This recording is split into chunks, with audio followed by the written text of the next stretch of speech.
दिल को तुमसे प्यार हुआ। हालांकि यहाँ पर माँ को नहीं पता कि जिससे वो बात कर रही है वो उसकी बेटी है, और ना ही बेटी को पता है कि जिसके साथ उसके तार कनेक्ट हो रहे हैं वो उसकी माँ है। लेकिन कुछ चीजें ना जग जाहिर ना भी हो, लेकिन एक इंस्टेंट बॉन्ड होता है, और ऐसा ही बॉन्ड है रागिनी और दीपिका के बीच है। लेकिन क्या है ना, इन दोनों के बीच में एक और चीज है, चिराग, जो नहीं चाहता कि रागिनी और दीपिका पास आए।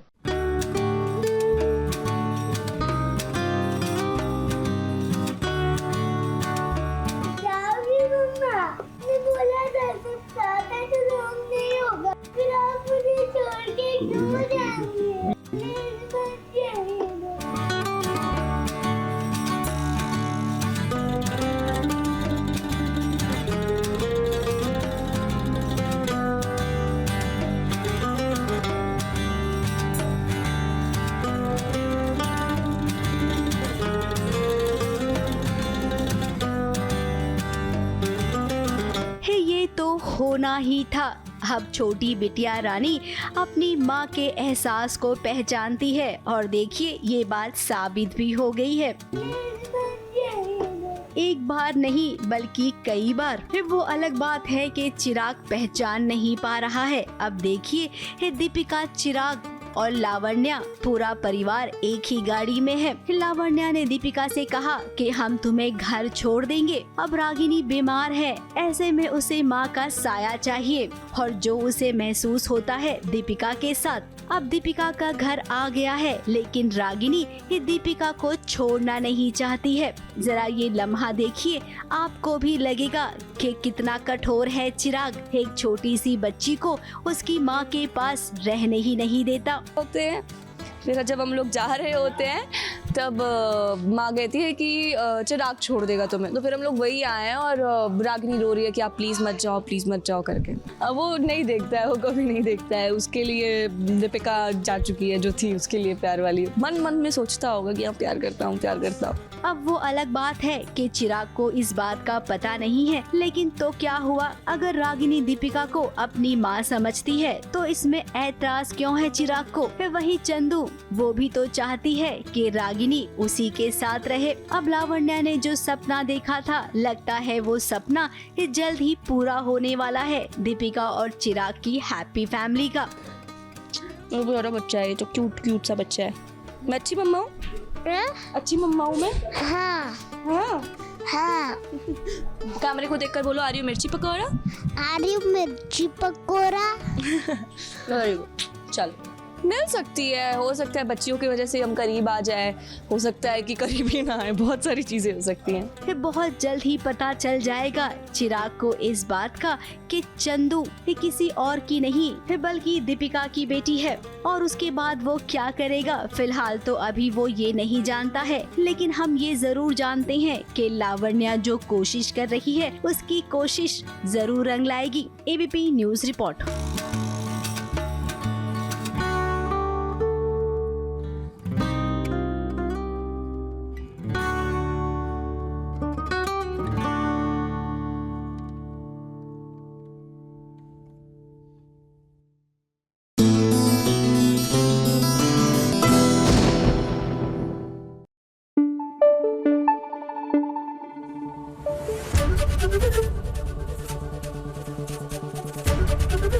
एबीपी न्यूज आपको रखे आगे। देखिए, सीरियल का नाम तो है ये रिश्ता क्या कहलाता है, लेकिन आज का सवाल होना चाहिए ये गिफ्ट क्या कहलाता है। अरमान का बर्थडे है और बर्थडे पे चप्पल कौन भेजता है भाई?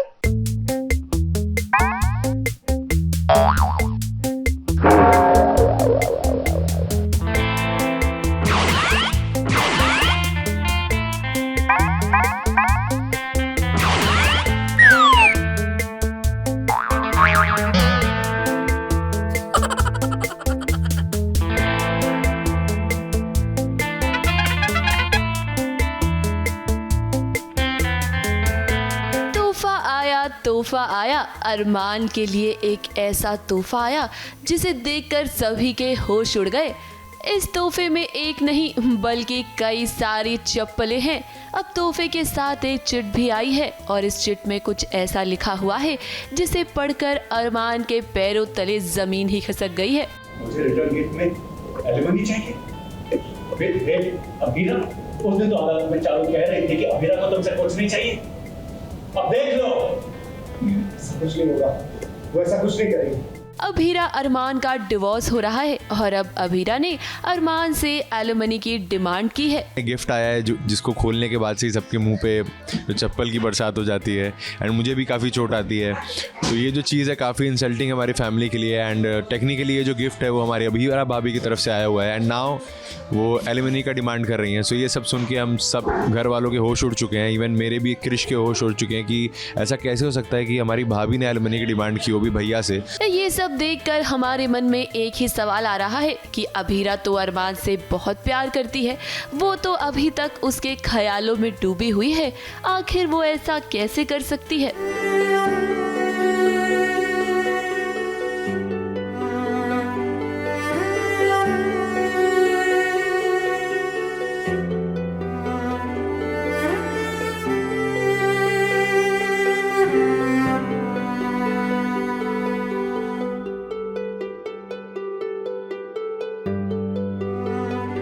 हमें पता तो चलना चाहिए ना कि अमीना हमारे बारे में क्या सोचती है। उसे जानबूझ के हमें बेइज्जत करने के लिए ये चप्पलों का तोहफा भेजा है।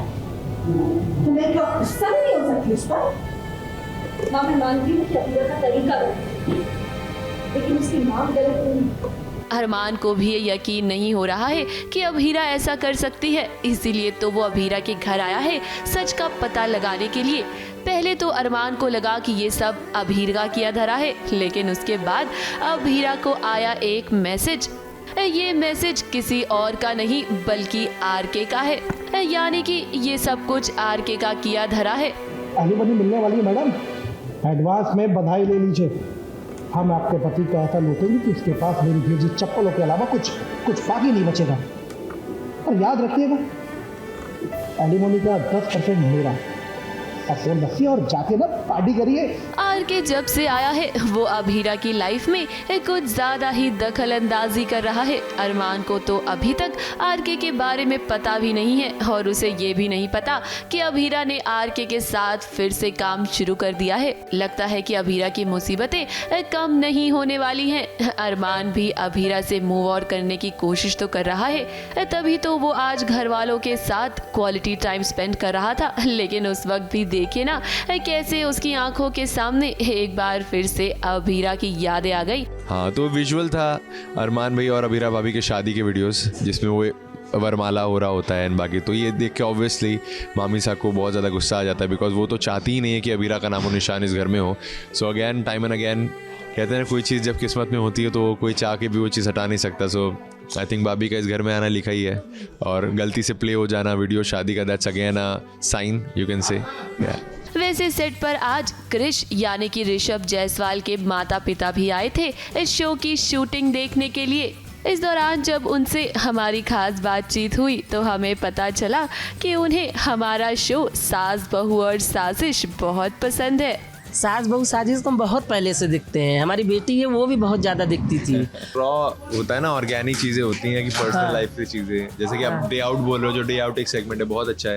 इसमें लोग अपना डे टू डे चीज़ें दिखाते हैं, घर का उनका देखने को मिलता है कैसे वो रहते हैं चीज़ें। तो इवन हम भी जब देखते थे तो बहुत अच्छा ऐसा क्यूरियस सा लगता था कि ये भी तो हमारे संग देखता था, हम लोग संग बैठ के देखता था। हम तो तुम्हारे ही साथ देखते थे ना, जिम से चला आया बैठा है, मम्मी देख रही थी भी बैठ के देखने लगा। तो सास बहू और साजिश तो हम लोग पुराने फैन है भाई, बहुत पुराने फैन है हम लोग। मुंबई से प्रिया धवड़े के साथ एबीपी न्यूज रिपोर्ट।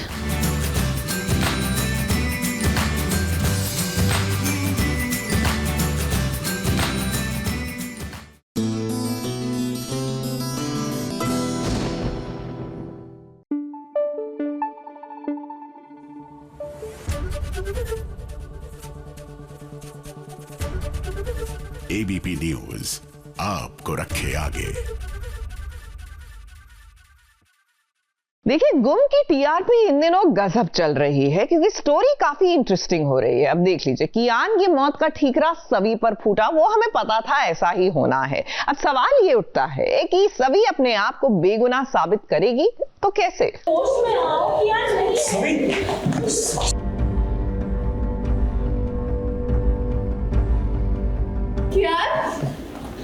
बेटा क्या कहा है तू?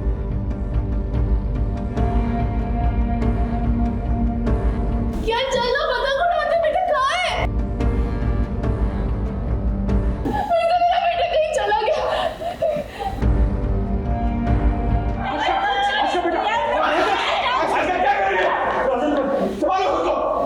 सबको छोड़कर चला गया।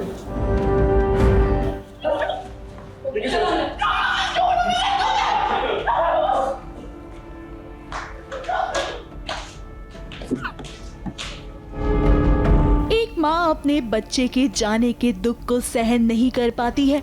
कुछ ऐसा ही हाल आशिका का भी हो रखा है। वो इस बात का विश्वास ही नहीं कर पा रही है कि उसका कियान अब इस दुनिया में नहीं है। मातम ही हो गया जैसा तो क्या, क्योंकि पोता था हमारा तो, और वो पहली बार आया था। उससे पहले तो वो हमेशा मतलब आशिका के साथ ही रहता था। मतलब तो पहली बार आया था तो रजत भी खुश था, लेकिन इसी बीच ही हादसा हो गया। वो बार बार अपने कियान को ढूंढ रही है। वो चाहती है कि उसका कियान बस उसके पास लौट कर आ जाए। आशिका का दर्द हर कोई समझ रहा है, हर कोई उसका साथ देना चाहता है, जिसमें सभी भी शामिल है। मगर आशिका सभी की एक हेल्प नहीं चाहती है। उसे तो लग रहा है कि अगर उसने अपने बेटे कियान को सभी के साथ जाने ना दिया होता तो आज उसका बेटा उसी के पास होता, जिसके लिए वो काफी ज्यादा परेशान है। आशिका की मेंटल कंडीशन एकदम ख़राब हो चुकी है। उसने अपना बेटा खोया है। हालांकि कई बार किसी के जाने के बाद आपको रियलाइज़ होता है ज़िंदगी में कि शायद ये नहीं होना चाहिए था। माँ है तो ऑब्वियसली उसको तो होगा ही एहसास कि हाँ मतलब कियान नहीं है, क्योंकि कियान तो हमेशा उसी के साथ रहा है और कियान वाकई में उससे बहुत बहुत प्यार करता था और आशिका भी उससे जुड़ी हुई थी ही बहुत ज़्यादा। तो माँ के लिए तो ये वाकई में ना बर्दाश्त करने के काबिल ही है।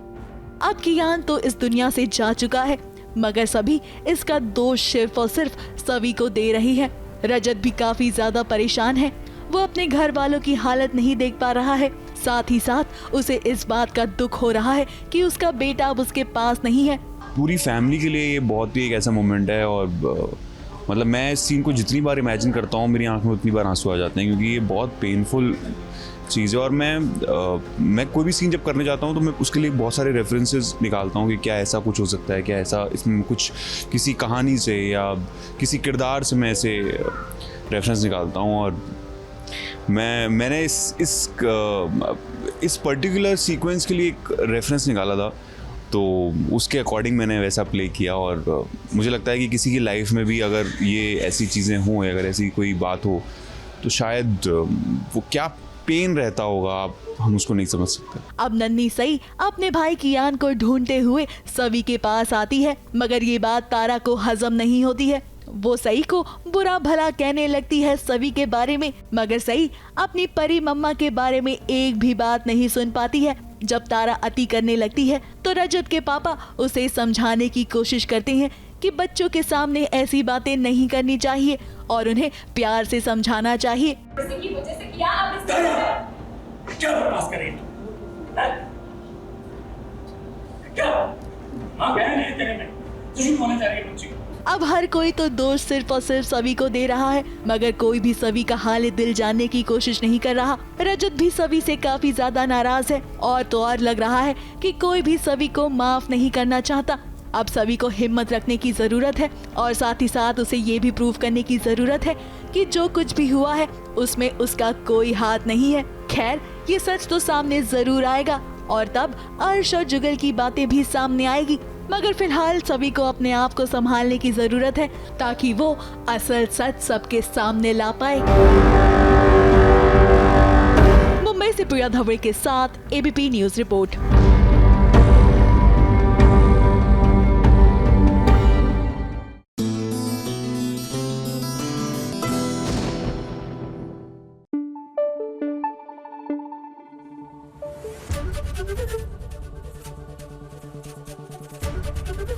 एबीपी न्यूज आपको रखे आगे। पता है मुझे वो वाला गाना याद आ रहा है, वही वाला जो मैं गाने नहीं वाली हूँ क्योंकि गाने पे ना कॉपीराइट इश्यूज हो जाते हैं, लेकिन मेहंदी जब रचती है तो आपको पता है कि कौन से गाने बजते हैं, मेहंदी वाले। और कहाँ बज रहे हैं भाई, मेघा चक्रवर्ती की मेहंदी पर। अब मेहंदी का फंक्शन हुआ तो जाहिर सी बात है कि वो तमाम गाने बजने थे जो हम आपको सुना सकते नहीं है गा के कम से कम।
साहिल को मिला है मेघा का साथ, तब से उनकी नजरें उनसे हटने का नाम ही नहीं ले रही हैं। आज जब दोनों एक दूसरे के होने जा रही हैं, तो दोनों एक दूसरे में ऐसे गुम हुए कि ये शाम और भी ज्यादा सुहानी बन गई।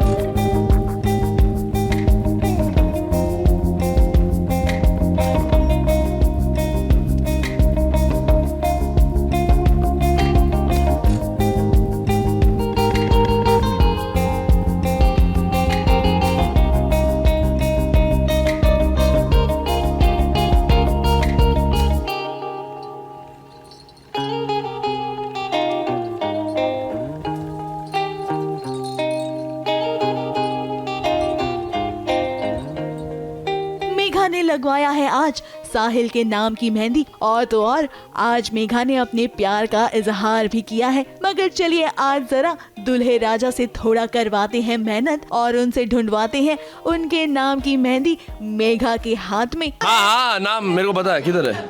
मेरे को पता है, मेरे को पता है। इसमें ढूंढना पड़ेगा, ये वाला नहीं, ये वाला, इसमें ढूंढो, इसमें ढूंढना लेफ्ट हाथ में होता है। एक मिनट, साहिल लिखा है क्या? साहिल लिखा होगा और किसका नाम? ये साहिल, ये देखो साहिल। टिकट वाला नहीं ढूंढना। ना, मुझे पता था इसमें ही है, ये साहिल है। ये संगीत का मौका है, ऐसे में घर वालों के साथ साथ दोस्तों ने जमकर ठुमके लगाए।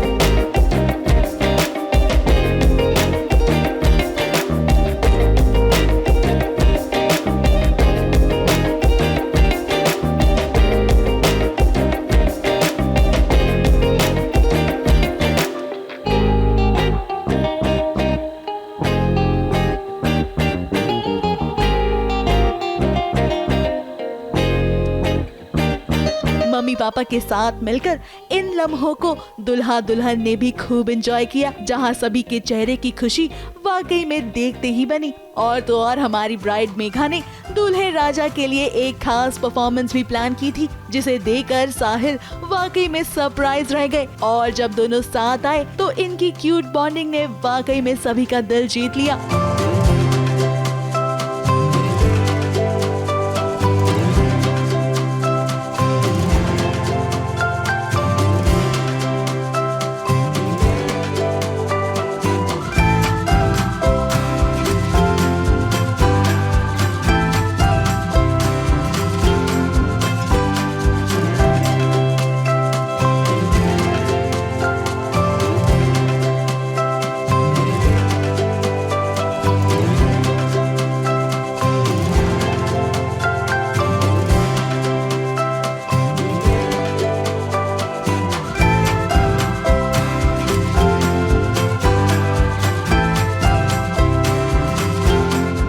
फैमिली तो बहुत खुश है क्योंकि मेरे घर वालों के लिए ऐसी वेडिंग पहली बार थी, इतना crazy. Bengali versus Punjabi, of course Punjabi वाला जो तड़का था उनको पहली बार उन्होंने देखा और वो बहुत खुश है, वो बहुत खुश है।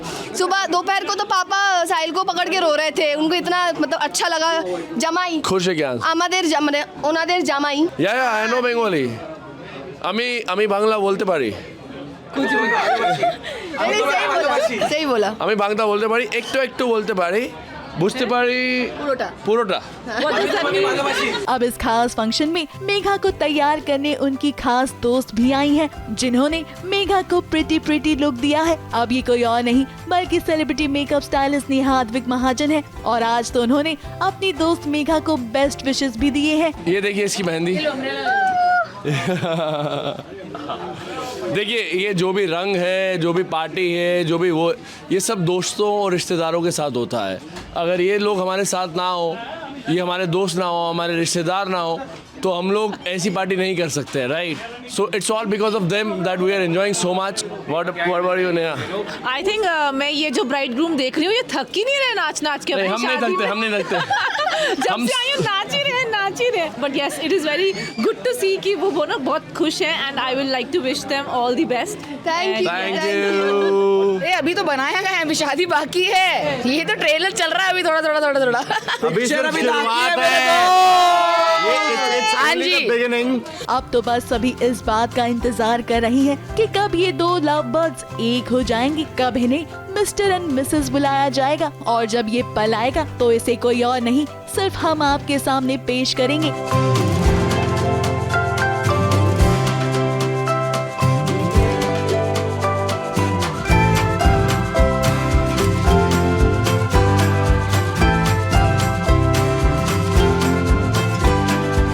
जम्मू से कलीम सलमानी के साथ एबीपी न्यूज रिपोर्ट।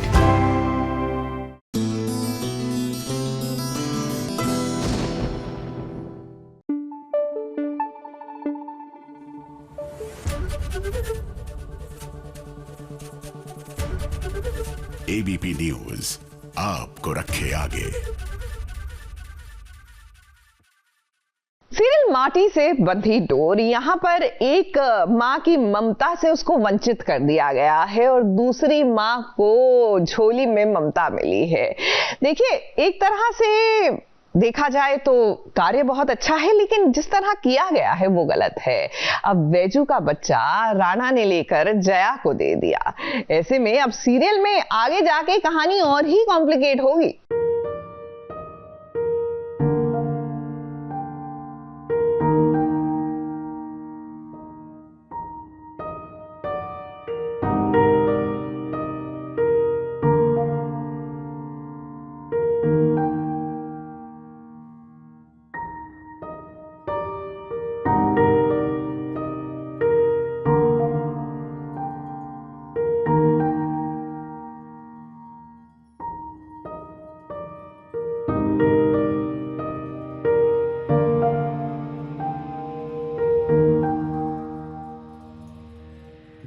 वैजू के गोद में नन्हा मुन्ना आ गया है।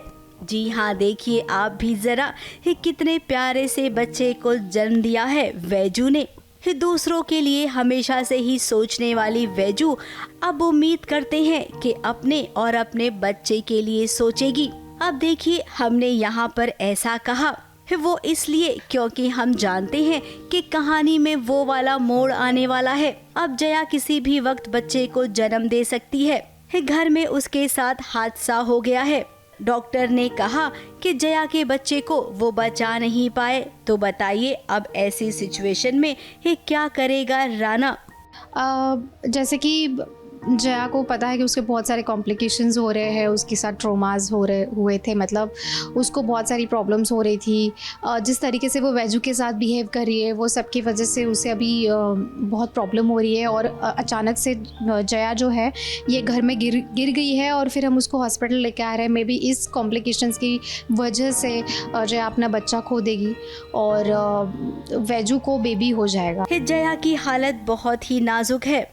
अगर उसे ये पता चला कि उसका बच्चा इस दुनिया में आने से पहले ही भगवान के पास चला गया है तो वो टूट जाएगी और क्या पता वो भी जिंदा ना रहे। इसीलिए अब क्या करेगा राणा? तबीयत बिगड़ती जा रही है, वो अपने बच्चे को देखना चाहता है। उसका बीपी भी बहुत हाई हो रहा है और हार्ट बीट भी बहुत तेज चल रही है। हमें डर है कि अगर सिचुएशन कंट्रोल में नहीं आई तो कहीं वो कोमा में न चली जाए। वैजू के बच्चे को वो जया को सौंप देगा। अब सीरियल में हमने हमेशा देखा है कि राणा के हर फैसले को मान जाती है वैजू। जब घर में राना ने कहा था कि जया के बच्चे को वो अपना नाम देगा। इस बात पर वैजू ने सहमति दी थी और अब जब राना वैजू से ये कहेगा कि अपना बच्चा जया को दे देते हैं, वैजू फिर से उसी जगह आकर खड़ी हो जाएगी। राना की बात को वो मना नहीं कर पाएगी और आगे देखिए कुछ ऐसा ही होगा। चाह कर भी वो अपने बच्चे को प्यार नहीं कर पाएगी क्योंकि जया की गोद में वैजू अपना बच्चा दे देगी। अभी जैसे कि देखा जाए कि वो गिर गई थी जया, एक्चुअली पेट के बल पे गिर गई थी, इसीलिए उसका बच्चा खोने वाली है वो। और फिर वैजू को उसी समय लेबर पेन होता है इस भागा दौड़ी में, और फिर जो वैजू का जो बच्चा है वो जया को राना देता है। बहुत ही अपने दिल पे पत्थर रखे क्योंकि वो ही उस बच्चे का बाप होने के नाते उसको भी बहुत बुरा लग रहा है, लेकिन जया की हालत इतनी बिगड़ी हुई है, मेंटली वो बहुत डिस्टर्ब। अब ऐसा आगे हो सकता है, हमें लग रहा है। आप सबको क्या लगता है कि कहानी इसी ट्रैक पर चलेगी? वैजू जिसने सबके लिए सेक्रीफाइस किया, अपनी ममता को भी वो भूल जाएगी, क्या ऐसा होगा? और वहीं जया जो अपनी बहन को कसूरवार मानती है, क्या जया अपनी बहन के बलिदान को कभी समझ पाएगी? अब देखते हैं। कहानी तो बहुत दिलचस्प हो गई है, आगे एपिसोड्स देखना तो जरूर पड़ेगा। ABP news report.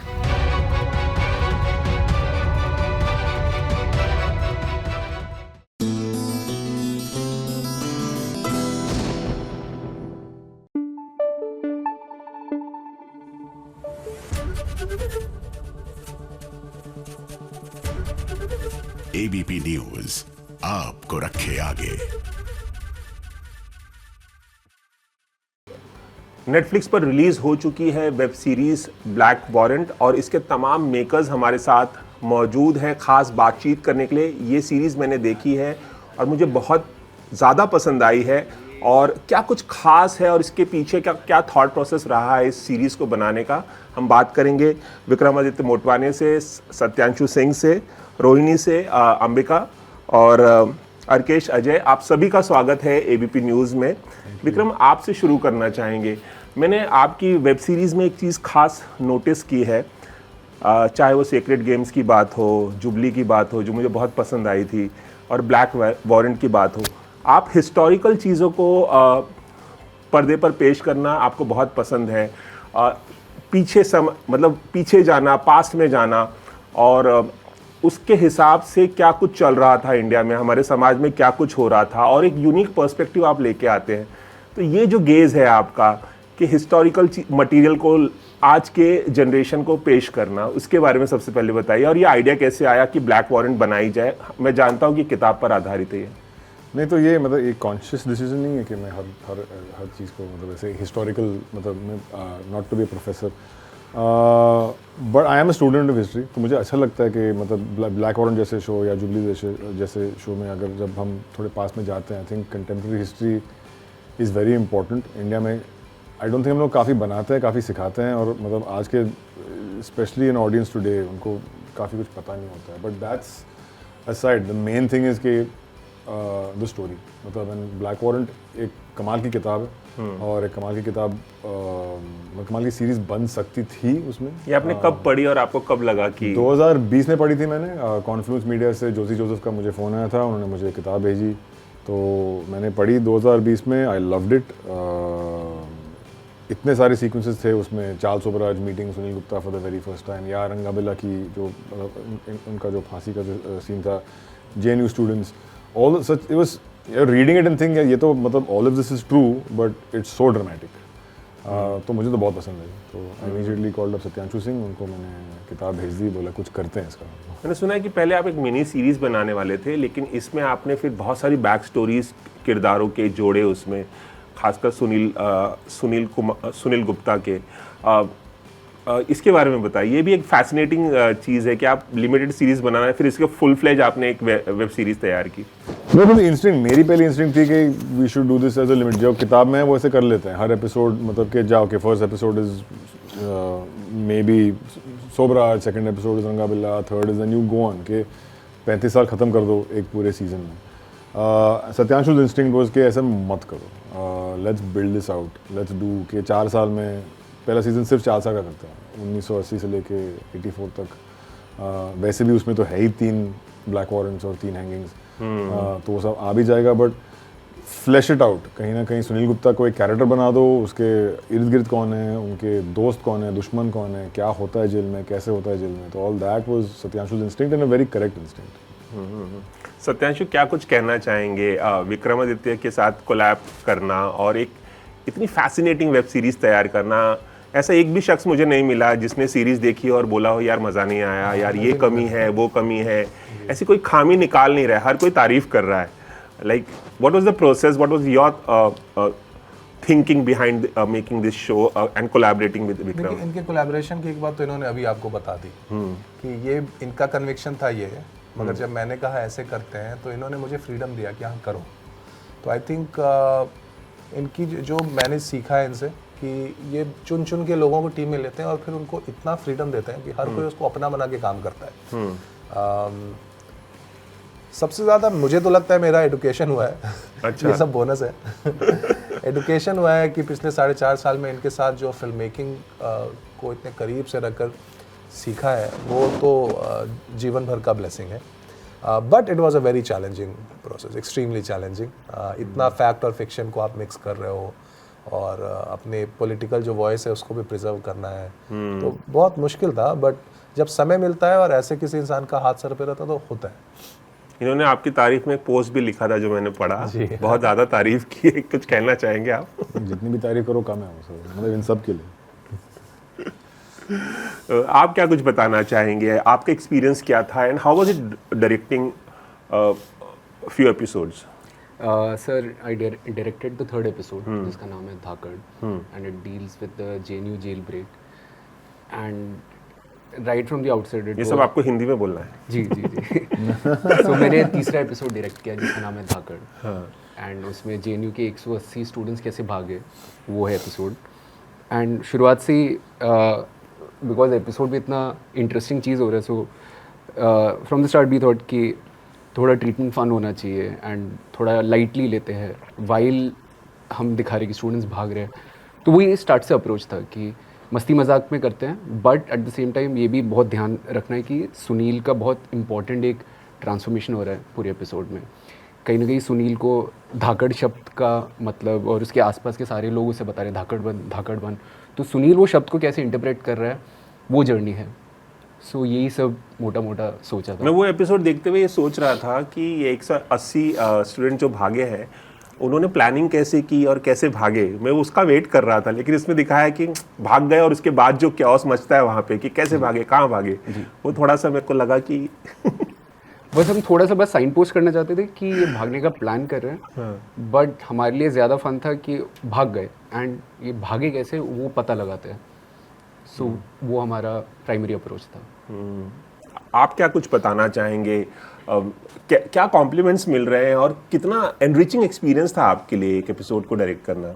बहुत ज़्यादा, क्योंकि मेरे लिए ये प्रोफेशनल लेवल पे ये मेरा डेब्यू है और मेरी खुदकिस्मती है कि मुझे विक्रमादित्य मोटवाने और सत्यांशु सिंह जैसे लोगों के साथ ये करने के लिए मिल रहा हो, और एक ऐसे शो पे जो कि कॉन्फ्लुएंस, अपलॉज और अब नेटफ्लिक्स, तो मुझे मालूम है कि जो भी लोग इंडस्ट्री में घुसते हैं, जो भी राइटिंग करना चाहते हैं या डायरेक्टिंग करना चाहते हैं, उनके लिए ये मतलब एक ऐसा ड्रीम है जो कि बहुत कम लोगों के लिए सच हो पाता है। तो मैं बहुत अवेयर हूँ कि ये खुदकिस्मती जो है ये बहुत मेरे लिए बहुत कम ही मिलती है। और ऑब्वियसली ये शो में इतनी सारे लेयर्स हैं, इतनी सारी चीज़ें हो रही हैं कि जब आप डायरेक्ट कर रहे होते हैं, जब आप लिख रहे होते हैं, तो जो सत्यांशु ने कहा कि एडुकेशन है वो हो जाता है। आपको एक इतनी सारी चीज़ों को समेट कर एक 45 मिनट के एपिसोड में डाल देना है, या फिर जब आप डायरेक्ट कर रहे हैं तो आपकी इच्छा होती है कि मैं ये भी ले लूँ, मैं ये भी शूट कर लूँ, मैं इस कहानी को थोड़ा और, इस कैरेक्टर को, इस किरदार को थोड़ा और एक्सप्लोर कर लूँ, लेकिन उन सबको समेट के आपको 45 मिनट के अंदर कह देना है, जो कि जिसमें बहुत स्किल चाहिए, जिसके लिए आपको बहुत प्रिसाइज और एग्जैक्ट होना पड़ता है। तो ये सीखने को मिला, जो कि ऑब्वियसली मतलब वेरी रेयर चांस। अंबिका, आप क्या कुछ बताना चाहेंगी? एपिसोड को डायरेक्ट करना, साथ में काम करना, इतना बड़ा कोलैब जो है, इतने सारे लोगों को मौका दिया विक्रमादित्य मोटवाने ने डायरेक्ट करने का, राइट करने का, इमेजिन करने का और एक हिस्टोरिकल मटेरियल पे सीरीज बनाने का। ये मेरे लिए भी मेरा भी डेब्यू है अर्केश की तरह, और मैंने एक ही एपिसोड डायरेक्ट किया इस पर, टीम प्लेयर, चौथा वाला एपिसोड। और मेरे लिए भी मेरी खुशनसीबी है कि मेरा डेब्यू विक्रमादित्य मोटवानी और सत्यांशु सिंह के साथ हुआ और इस टीम के साथ हुआ, क्योंकि मुझे सबसे अच्छी बात ये लगी कि हमने एक एपिसोड ही शायद डायरेक्ट किया हो, पर हमने कभी भी, हमारा काम एक एपिसोड तक सीमित नहीं था। मुझे कभी भी ऐसा नहीं लगा कि सिर्फ ये एपिसोड मेरा है। तो ये पूरा शो हमारा है, हमने सारे निर्णय एक साथ लिए हैं। विक्रम ने हमें सच में बहुत छूट दी है, बहुत इंक्लूड किया है, तो उससे हमारी काफ़ी बहुत ग्रोथ हुई है। एंड मेरे लिए 4th एपिसोड स्पेशल है, क्योंकि ऑब्वियसली मैंने डायरेक्ट किया। मुझे सबसे अच्छी बात 4th एपिसोड की ये लगती है कि हम जेल के थोड़ा बाहर जाते हैं, तो वो मुझे अपने एपिसोड के बारे में सबसे अच्छा लगता है, और मुझे सबसे ज़्यादा मज़ा वो करने में आया कि हम उनकी ज़िंदगी जेल के बाहर देखते हैं। अच्छा, आप चारों को अब विक्रमादित्य मोटवाने के बारे में ये बताना है, इन्होंने संजय लीला भंसाली को असिस्ट करने से लेकर तमाम फिल्में खुद ही बनाई हैं, चाहे उड़ान की बात हो, लुटेरा की बात हो, ट्रैप की बात हो जो मेरी पर्सनल फेवरेट है राजकुमार राव के साथ, तमाम फिल्में भावेश जोशी बनाई थी, वो भी मुझे बहुत पसंद है। आप लोगों की विक्रमादित्य मोटवाने की कौन सी फिल्म फेवरेट, अगर एक फिल्म का नाम लेना हो, 2 भी बोल सकते हैं, मोस्ट फेवरेट? आपसे शुरू करते हैं। उड़ान। हम मैं उड़ान का नाम ले लूंगा तो गलत हो जाएगा।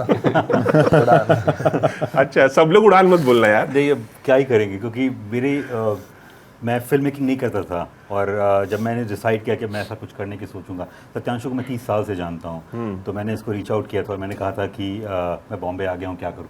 तो इसने मुझे कहा था आ जाओ, मैं कल एक फ़िल्म की स्क्रीनिंग में जा रहा हूँ, और मैं वो फिल्म की स्क्रीनिंग है, तो वो उड़ान की लास्ट स्क्रीनिंग थी बॉम्बे में। तो और वो ट्रांसफॉर्मेशनल था मेरे लिए, क्योंकि विक्रम से मिलना और उड़ान जैसे फिल्म देखना, तो आपको लगने लगता है कि यार अगर ये करना है तो बस आज से शुरू कर देना है। तो वो उड़ान है, इट्स अ ट्रांसफॉर्मेशनल फिल्म। पहले भी उड़ान। एक और बोलूँगा, किसी को लुटेरा पसंद नहीं आई? नहीं, मुझे बहुत पसंद है लुटेरा, मुझे बहुत पसंद है, मेरी पर्सनल फेवरेट है वो। एंड सीक्रेट गेम सीजन 1 जो सर के बहुत पसंद है। Rohan was the unit director ना सीक्रेट गेम सीजन 1 पे। अच्छा, विक्रम, मैं आपसे जानना चाहूँगा कि फिल्म की जो कास्टिंग है उसकी भी बहुत तारीफ हो रही है, जहान कपूर की, और जो राहुल भट्ट का जो आपने की कास्टिंग की है, या बाकी जो दहिया बने हैं और दूसरा एक किरदार है, कास्टिंग भी इतनी बैंग ऑन कास्टिंग है।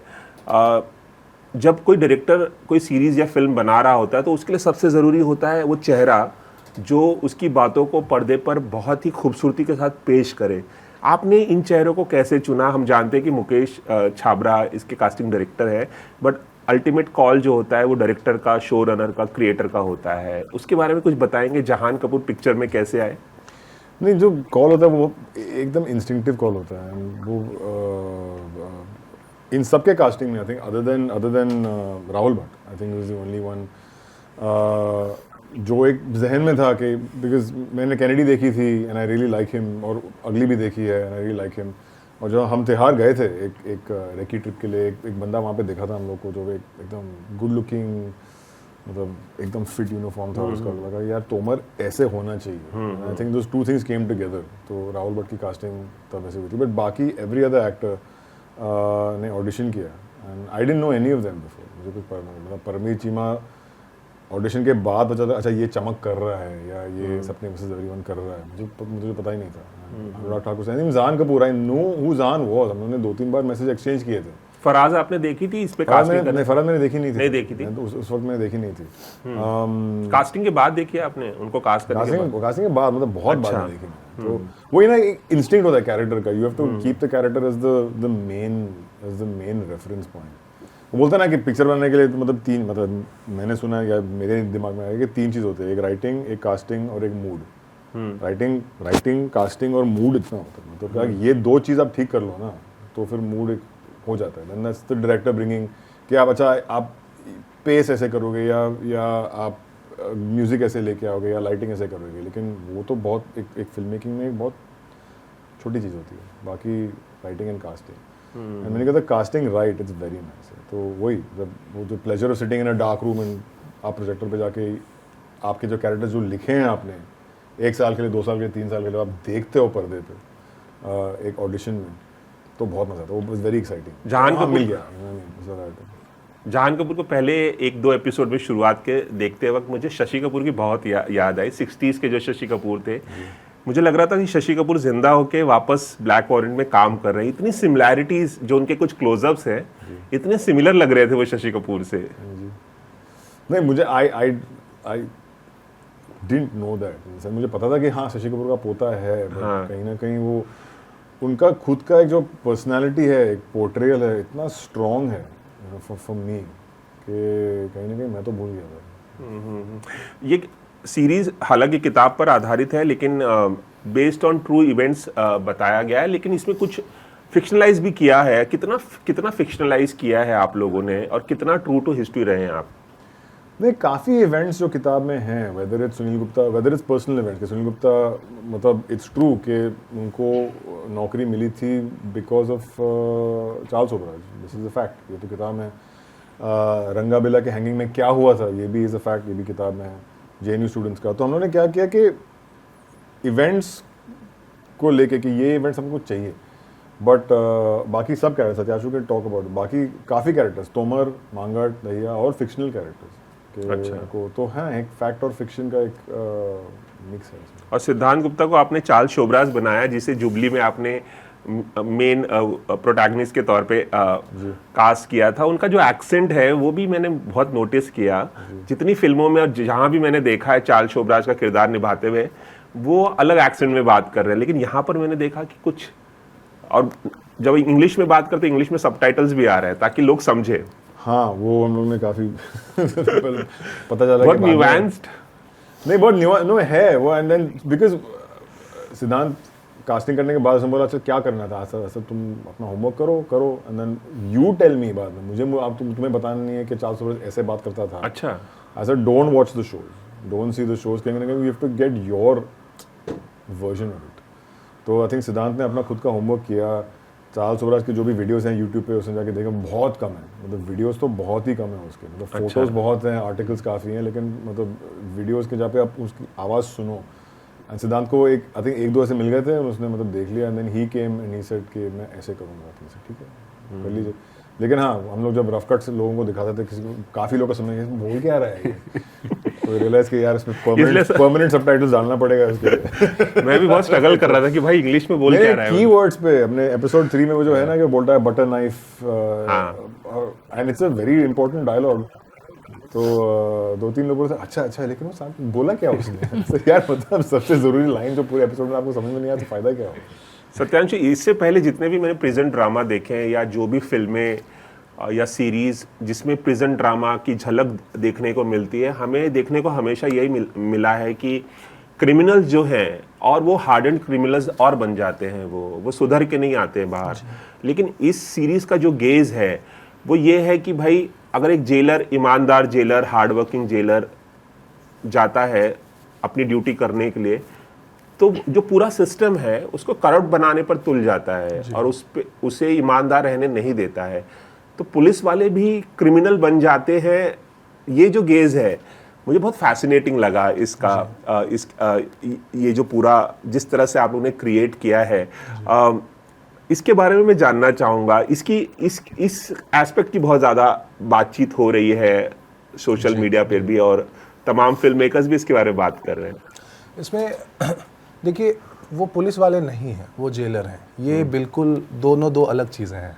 और ये जो आपने सवाल किया, हमें भी इस शो को बनाने के पहले तक यही लगता था कि ये सब पुलिस वाले हैं। हाँ। ये पुलिस वाले नहीं हैं, ये जेलर हैं। इनका कार्डर अलग है, इनके बॉसेस अलग हैं, वो बिल्कुल अलग है। हाँ। और यहाँ से हमारी आंखें खुलना शुरू हुई कि एक मिनट, ये पुलिस वाले नहीं होते, ये अलग होते हैं। हाँ, अलग होते हैं। तो पुलिस वाले इनको किस नज़र से देखते हैं? पुलिस वाले भी इनको नीची नज़र से देखते हैं। अच्छा, इनकी ट्रेनिंग भी नहीं होती। अच्छा, इनकी ट्रेनिंग उस ज़माने में नहीं होती थी, इनकी ट्रेनिंग भी नहीं होती। अच्छा, इनका सिलेक्शन कैसे होता है? इंटरव्यूज़ होता है। अच्छा, इंटरव्यू से होता है। तो हमें समझ में आने लग गया कि ये जेलर की जो कम्युनिटी है, ये अपने आप में एक ऐसी चीज़ है कि ये कहानी कहीं नहीं किसी ने। और जितने प्रिजन ड्रामा बने वो कैदियों के पॉइंट ऑफ व्यू से बने। यहाँ मौका मिल रहा था जेलर के पॉइंट ऑफ व्यू से बनाने का। और वो जो है कि जेलर करप्ट हो जा रहा है, वो एक्चुअली आप जो कह रहे हो वो बिल्कुल वही है कि एक इनोसेंट इनमेट आता है और वो हार्डन क्रिमिनल बन जाता है, बट वैसा ही जेलर के साथ भी वही होता है। और मुझे लगता है हम सबके साथ भी ऐसा, लाइफ हमें करप्ट करना चाहती है और वहाँ पर हमें चाहिए कि कोई सुनील गुप्ता जैसा अंदर बैठा रहे जिससे हम लड़ते रहे कि नहीं, हमें करप्ट नहीं होना। सुनील गुप्ता का जो स्ट्रगल है कि वो वायलेंस नहीं कर सकता, मार नहीं सकता, हाथ नहीं उठा सकता, लेकिन उसका स्ट्रगल गाली देने का स्ट्रगल भी है कि वो प्रैक्टिस करता है गाली देने की, कि मैं गाली देने जा रहा हूँ और वो 3 बार पहले बोलता है वो गाली और उसके बाद वो गाली देने जाता है। वो मुझे वो भी बहुत फैसिनेटिंग लगा। मैं आप सभी से जानना चाहूँगा कि हर एपिसोड अपने आप में कमाल है, कमाल चीज़ बनाई है आप लोगों ने। सेकंड एपिसोड ने मुझे पर्सनली बहुत इफेक्ट किया, जब बिल्ला को फांसी होने वाली होती है और वो बोलता है कि मैं इनोसेंट हूँ, मैंने कुछ नहीं किया, भले मैंने रोका नहीं हो क्राइम, लेकिन मैंने कुछ नहीं किया, मुझे छोड़ दो, मेरे बच्चे हैं। और वो जब रोता है और वो पूरा सीक्वेंस है, वो चल के आता है और रोता रहता है, वो बहुत डिस्टर्बिंग लगा मुझे। सेकंड एपिसोड मेरा पर्सनल फेवरेट है, लेकिन मैं आप लोगों से जानना चाहूंगा कि आप लोगों ने जो डायरेक्ट किया है उस एपिसोड को छोड़ के अगर आप लोगों को पूछा जाए कि कौन सा एपिसोड फेवरेट है, तो आप लोग क्या बोलेंगे? आप सभी एक एक कर बताएं। अंबिका से शुरू कर। सेकंड वाला एपिसोड और क्यों फेवरेट है? इसी वजह से क्योंकि रंगा बिल्ला का केस इतना सेंसेशनल था उस ज़माने में, और जिस तरह से हम विक्रम ने ट्रीट किया, किसने लिखा है, वो एम्बिग्विटी जो है उसमें, मुझे वो बहुत ही दिलचस्प लगती है कि हम कभी भी समझ नहीं पाते सही और गलत क्या है और क्या एक्चुअली हुआ था। तो जितने पर्सपेक्टिव्स वो लेके आए हैं इस एपिसोड में, मुझे बहुत मज़ा आता है एपिसोड 2 देख के। सत्यांशु? मेरे लिए एपिसोड 7 मुझे बहुत ज़्यादा पसंद है। मुझे लगता है कि एपिसोड 7 डायरेक्टिंग और राइटिंग की जो स्किल सेट और क्राफ्ट और टोन का कुछ अजीब सा मिक्सचर है।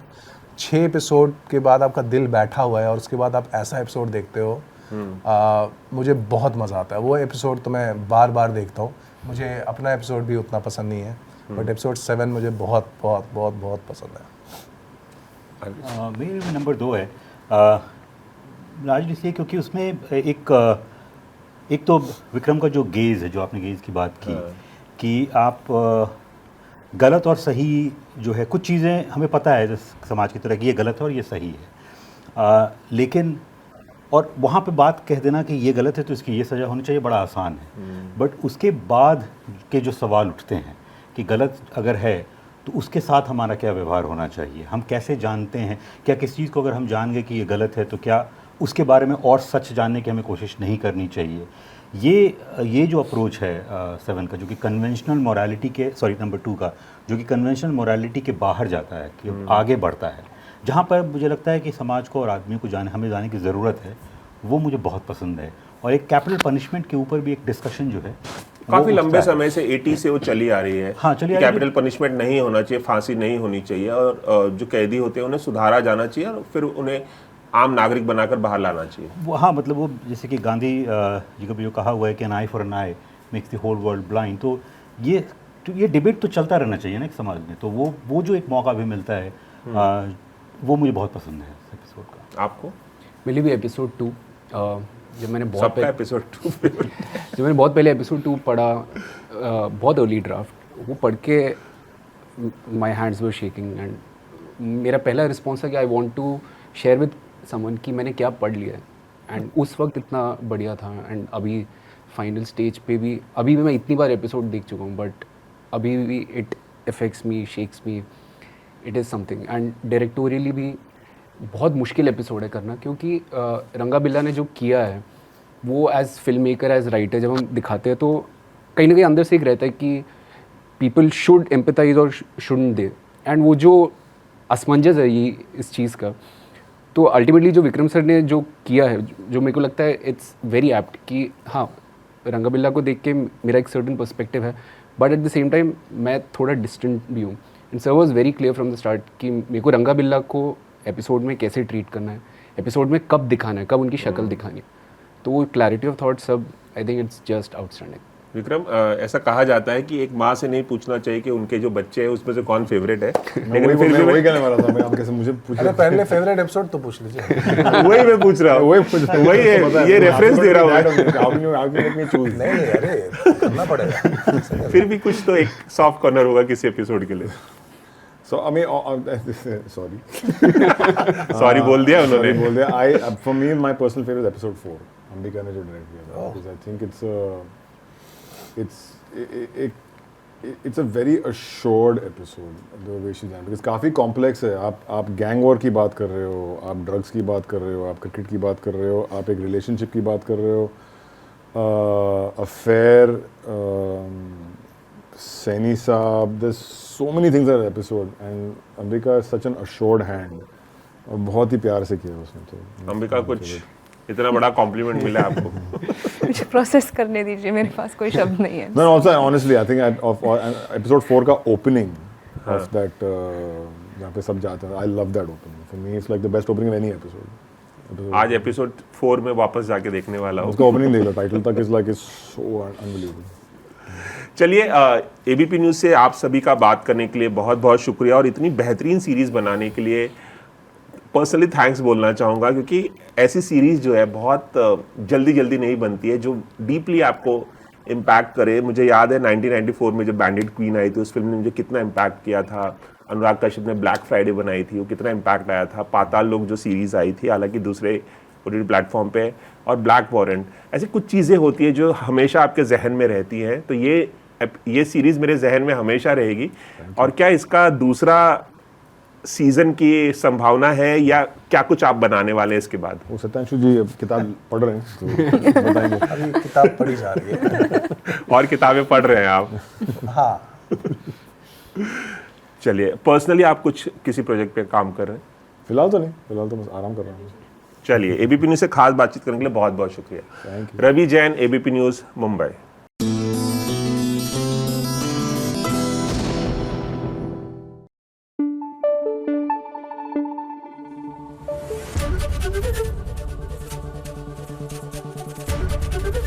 एबीपी न्यूज़ आपको रखे आगे.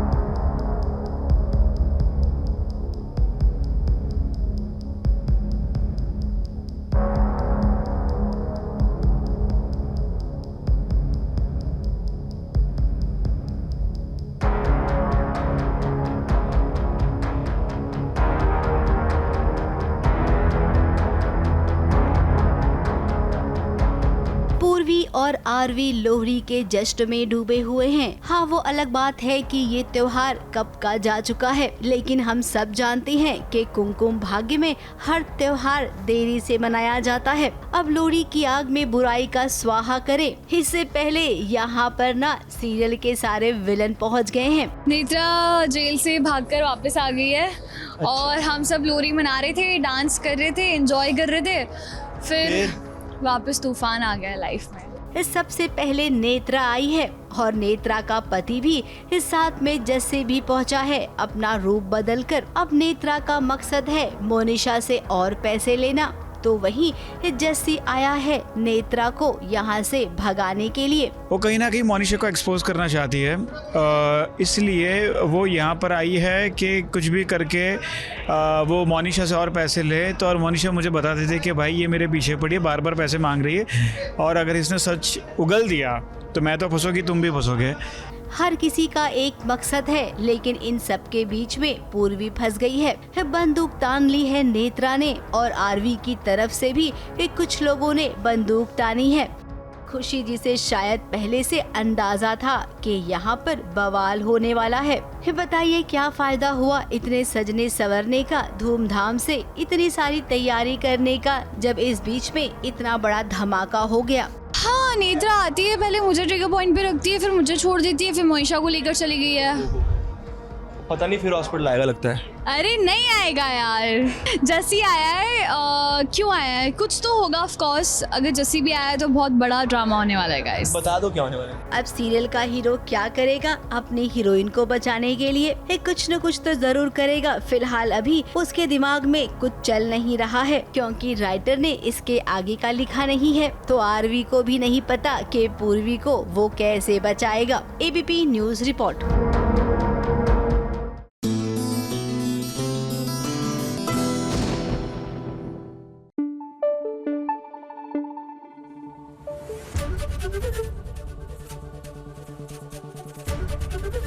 एबीपी न्यूज आपको रखे आगे। वैसे अंगूरी भाभी जी, मेरा मतलब है भाभी जी के मोहल्ले में, नॉट अंगूरी भाभी जी ओनली, बट भाभी जी के मोहल्ले में हर कोई इज इन पार्टी मोड, कम से कम अपनी भाभी Gs and Vibhuti Gs and Tiwari जीज। तो हो ये रहा है कि पार्टी मोड में विभूति नारायण और तिवारी जी भी हैं, लेकिन इन दोनों के बीच का तो टेंशन भी चलता है ना, क्योंकि एक दूसरे को नीचा जो दिखाना होता है दूसरी नहीं अपनी भाभी जी के सामने। तो अब तिवारी जी ने कुछ ऐसा किया कि विभूति नारायण की हो गई किरकिरी आवाज अंगूरी भाभी जी के सामने। तिवारी जी, मैं तो आपके इशारे का इंतजार कर रहा था कि आप इशारा करें और हम अपना कार्यक्रम शुरू करें। भाई मन की बात तो एक सच्चा पड़ोसी समझ सकता है। हमने आपके मन की बात आज की शाम आपके सुरों। अरे ज्यादा कर रहे हैं आप।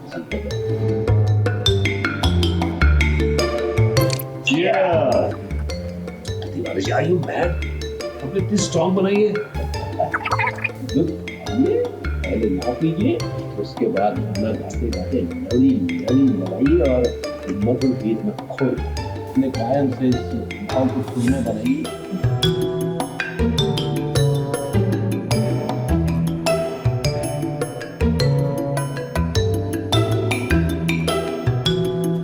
भाभी जी के घर पर खुशियां आ रही है। दारू पिलाने में तो आपको कोई हाथ पकड़ नहीं सकता। अरे अरे डरिए मत, ये वो वाली खुशी नहीं है, बल्कि ये वाली खुशी है जहाँ पर अब सब कुछ ठीक हो गया है तिवारी और विभूति के बीच। ऐसा आपको ना ये छोटा सा सेलिब्रेशन देख के जरूर लगेगा। कोशिश तो तिवारी जी ने की है, लेकिन उनकी कोशिश में भी साजिश छुपी हुई थी। अब देखिए ना, माहौल एकदम बन गया है। मिश्रा जी और तिवारी जी ड्रिंक पी रहे हैं। ऑफ कोर्स विभू और तिवारी जी के आपस में एक दूसरे के छेड़खानी और शैतानियां तो चलती रहती हैं, कोई मौका कोई बाज नहीं आता है। तो इस सीन में तिवारी जी ने विभू के ड्रिंक में कुछ मिक्स कर दिया है। मैं बहुत उसकी तारीफ कर रही हूँ तो तिवारी जी को जलन हो गई और उन्होंने ड्रिंक में कुछ मिक्स कर दिया, और मिक्स करने के बाद विभू की जो हालत हुई है, उसने सरेआम बहुत बेइज्जती की है, उल्टे सीधे गाने गाए हैं और उल्टे सीधे तरीके से बातें की है। अब शरारत करने से बाज नहीं आए। इस जश्न में गाना गाने का भी प्रोग्राम था और तिवारी जी ने विभूति नारायण मिश्रा के ड्रिंक में कुछ ऐसा मिला दिया जिसके चलते वो गाना तो गा रहे थे, लेकिन एकदम फटे हुए ढोल की तरह।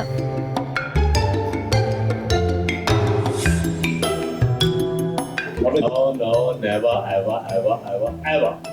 मैं जिंदगी में आपके हाथ से कभी शराब नहीं। That's it. जो हुआ वो बहुत गलत हुआ तिवारी जी। ये तो कर रहा है कि छील दूं आपको, लेकिन भाभी जी का ख्याल आ रहा है मुझे।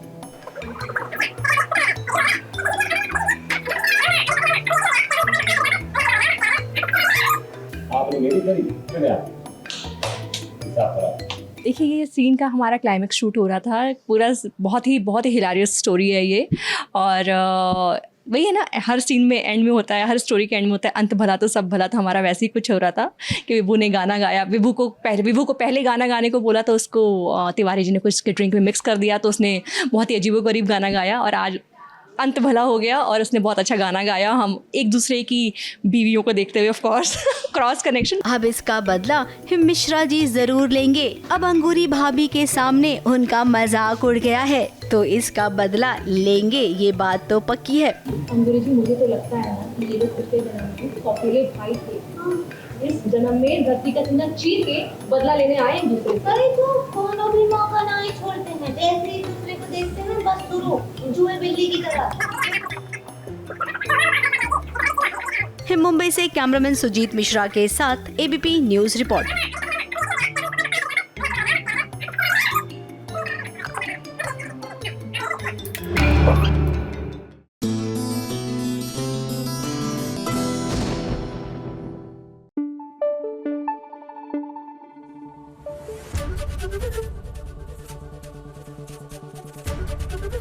एबीपी न्यूज आपको रखे आगे। भैया दिल्ली में अगर आप हो रहे हैं परेशान गर्मी को लेकर तो ऐसा करते हैं जम्मू का रुख कर लेते हैं, वहां पे तो मौसम बेटर ही है यहाँ से। जम्मू क्यों जाएंगे? क्योंकि वहां पर हल्दी जो हो रही है मेघा चक्रवर्ती की। अब जाहिर सी बात है कि जब वो दुल्हन बनने के लिए है तैयार और उनकी हल्दी सेरेमनी में इतनी क्यूट लग रही है तो आपको ये नजारे तो दिखाने ही थे।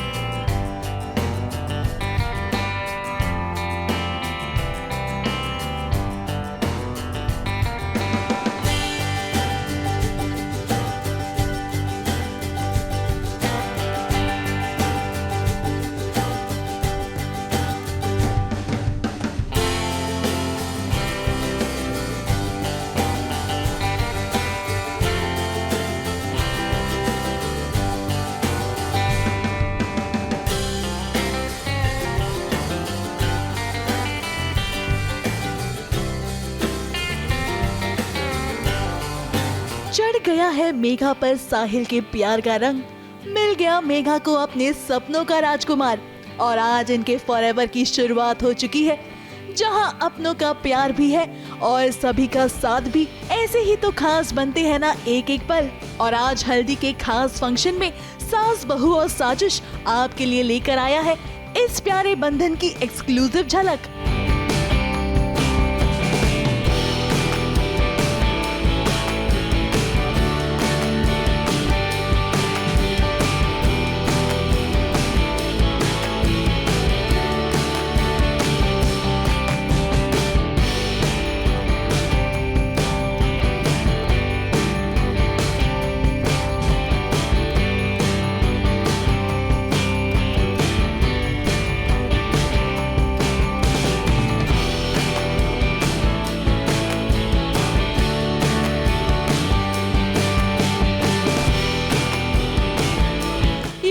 मेघा को सीरियल की दुनिया में कई बार दुल्हन बनते हुए देखा है, मगर सच में आज मेघा बेहद खूबसूरत लग रही है। लगे भी क्यों ना, आज उन्हें साहिल के नाम की हल्दी लगाई जा रही है और इसलिए आज मेघा मेघा नहीं बल्कि शर्मीली दुल्हनिया बनकर हमसे अपने दिल की बात कर रही है। मंजिल मिल गई साहिल के दौर में। एक मिनट, शर्म आ रही है। शेर का जवाब शेर। हाँ। नहीं वो सब नहीं आता मेरे को मेरा साहिल मिल गया। इस खास दिन पर दोनों ने खूब तस्वीरें खिंचाई। वहीं साहिल ने अपनी लेडी लव की कुछ तस्वीरें खुद भी खींची। और तो और मेघा का मानना है कि वो खुद को बहुत लकी मानती हैं, क्योंकि वो हर एक फंक्शन को खुलकर एंजॉय करना चाहती हैं। यही कहना चाहेंगे कि बहुत मजा आया, बहुत प्यारा लगा। इन लोगों ने जो किया आपके सामने ही सब कुछ है, बहुत ही अच्छा था। जो सच की आई थी बहुत अच्छी लगी। अभी सबके सामने तो ये लोग बहुत प्यारे लग रहे हैं मेरे को। अभी जब अंदर जाएंगे तो कुछ अलग होगा। राक्षसों की टोली है। रात को सवाल बात नहीं होने वाला है। आपके शेर का जवाब शेर से दूंगा। इश्क को मंजिल मिल गई साहिल के साथ, इश्क को मंजिल मिल गई साहिल के साथ। साहिल पे जब बरसी मेघा तो आ गई सुनामी खुशियों की।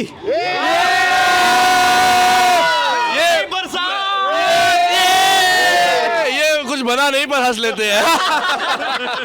नहीं बहुत अच्छा है। मैं यही बोलूंगी कि सब लोग बोलते हैं कि अपनी शादी में हम मजे नहीं कर पाते, बिजी रह जाते। मैं तो फुल एंजॉय कर रही हूँ, एक एक मोमेंट मुझे बड़ा मजा आ रहा है। ये फुल एंजॉय इसलिए कर रही है क्योंकि हम लोग सिलेंडर उठा रहे हैं और मैच उठा रहे हैं।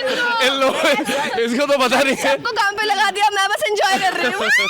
डिटेल्स नहीं पता।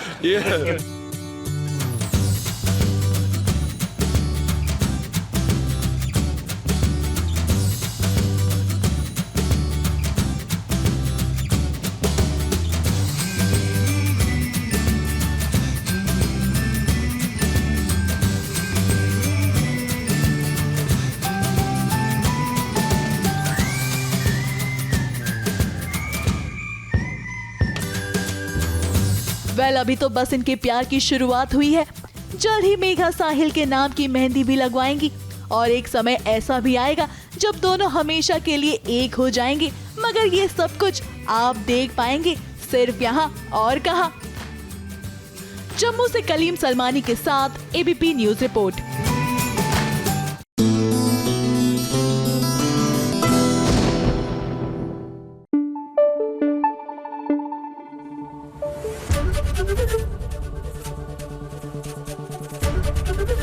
एबीपी न्यूज आपको रखे आगे।